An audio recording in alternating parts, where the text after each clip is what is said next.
Hey guys, welcome back to my channel. Today I am showing you how to do this double wing, kind of a cut crease look, and I've done this using a liquid lipstick and just purple eyeshadows. You can use whatever products you want, but I will tell you what I'm using throughout. So we're going to start with the eyebrows. I am using the eyebrow palette from Morphe, and this is actually a powder. So you can see I'm just doing a line underneath the brow, and this is to get the bottom as straight as possible. I'm not filling in the front. I'm really sorry about my blurry camera here. I don't know what's going on. I'm annoyed with my camera today. I'm just gently filling in any kind of areas that are kind of sparse with hair and just creating that really sharp outline. Don't worry too much about the definition around the edges because we're going to tidy it up with a bit of concealer. When it comes to the tail, I like to do mine kind of pointing right towards the ear. I like to go it kind of straight across. That was quite difficult to build up, but you'll see that once we do this, once we shape up the end, it looks a little bit more defined than it does without it. So I'm just going to round the tail there, and I'm using a concealer on an angle brush to kind of help get a lot of precision. And I'm really slicing and cutting that brow. I know this look isn't for everyone. You don't have to go as dramatic as this with your eyebrows. You can just use a tiny bit of powder or a tiny bit of pencil. Check out my brow tutorials. I have one that can show you how to get quite dramatic brows and one that can show you how to thread and really get really perfect eyebrows. I will link those below.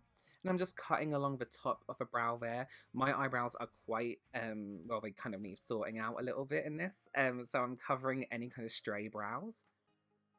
You won't really notice them once this is on and once we have all the eye makeup on as well.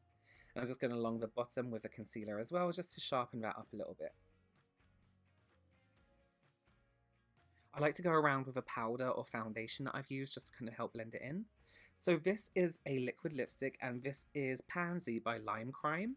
I got mine from a website called Morphine Closet and they do Lime Crime lipsticks, they do the Kylie Jenner lip kits and they do amazing clothes and accessories as well. I'll also link them below.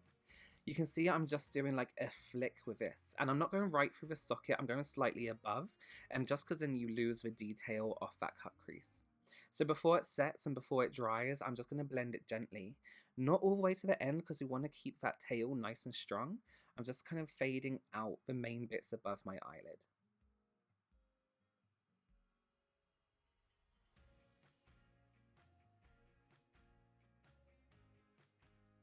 When you're doing a look like this with a lot of precision, you really do need to be a little bit patient. I'm taking a darker purple eyeshadow and I'm kind of keeping that mainly through the socket. I'm not going to blend it too much because we're going to buff it through in a minute. But I'm just following that line we created. This is just to add a little bit more depth to the socket. I'm going to blend it through gently with a blending brush. I have a little bit of that darker purple on the brush now, and again pushing into the socket and running it through to give a really nice, soft, smoked out kind of cut crease. I'm actually making this up as I go along, so this was a little bit of a test for me too. I'm taking a little bit of eyeshadow base or eye primer, and I'm just following along that cut crease. This is going to give us a really defined, well, cut crease. Let's see how many times I can say that word throughout the video. Yeah, be really careful when you come to that outside. You want to keep that flick, and very careful when it comes to the socket line as well. This is my technique of doing it, just starting where I want the definition to be and dragging down. I'm using my finger to blend this out because I find it warms up the base a little bit more. It kind of blends and it becomes a lot smoother. I'm just taking a plain white eyeshadow. It's totally up to you what colour you use here. You can use a metallic white or you can use a silver. I just like white because it makes it look a little bit more cut.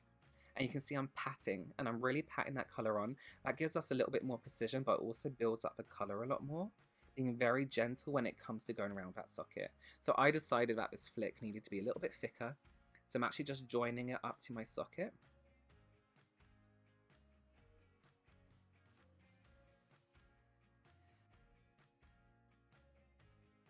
I'm taking a bit of the purple that we used before through the socket and I'm just taking it along the bottom lash line, not all the way to the inside corner. I'm actually adding this metallic one there now. So again, up to you if you want to use a silver. And then my camera cut off. I really can't believe it. My camera just completely cut off. But you can see this is actually footage from me waiting for my glue on the lashes to dry. So you can see I use a liquid lipstick again as a liquid liner. Really brought that out just like a normal flick and then blended underneath. Thank you so much for watching, guys. I'm so sorry that cut off. If you have any questions, please leave them below. Don't forget to subscribe for future tutorials, and I'll see you very soon. Bye.